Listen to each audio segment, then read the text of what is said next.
بسم اللہ الرحمن الرحیم۔ السلام علیکم ویورز، امید کرتی ہوں آپ سب خیر و عافیت سے ہوں گے۔ آپ کی تعبیر کے چینل میں آپ سب کو خوش آمدید۔ آپ سب سے گزارش ہے کہ آپ ہمارے چینل کو سبسکرائب کر دیں اور ساتھ میں لگے ہوئے بیل آئیکن کو بھی پریس کر لیں تاکہ ہر آنے والی نیو ویڈیو جو قرآن و حدیث کی روشنی سے لی گئی ہے اس کا نوٹیفیکیشن جو ہے آپ تک سب سے پہلے پہنچ سکے۔ تو چلتے ہیں آج کے ٹاپک، خواب میں لہسن دیکھنے کی کیا تعبیر ہے۔ اگر کسی نے خواب میں دیکھا ہے کہ وہ لہسن کھا رہا ہے تو دلیل ہے کہ اس کی بری شہرت ہوگی۔ پکا ہوا لہسن کھانا گناہوں سے توبہ کرنے کی دلیل ہے۔ لہسن کھانا صرف مریض کے لیے دلیل خیر ہے۔ اگر کسی نے دیکھا ہے کہ وہ زمین سے لہسن نکال رہا ہے تو رشتہ داروں کی طرف سے نقصان پہنچنے کی دلیل ہے، اور یہی تعبیر پیاز نکالنے کی بھی ہے۔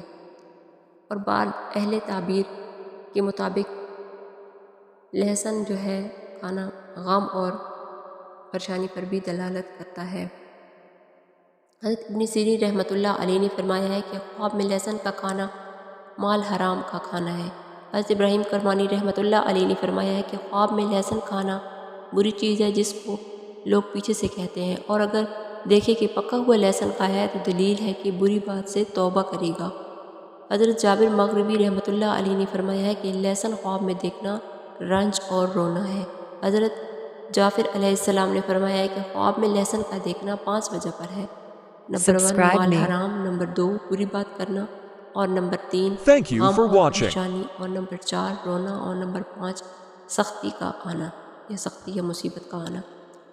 تو اگر کوئی ایسا برا خواب دیکھیں تو آپ کو چاہیے کہ آپ صدقہ و خیرات کریں، کیونکہ صدقہ ہر مصیبت اور پریشانی کو ٹال دیتا ہے۔ تو اللہ تعالیٰ آپ کے لیے آپ کے خواب کو بہتر تعبیر بنائے۔ تو ملتے ہیں نیکسٹ ویڈیو میں، تب تک کے لیے اللہ حافظ۔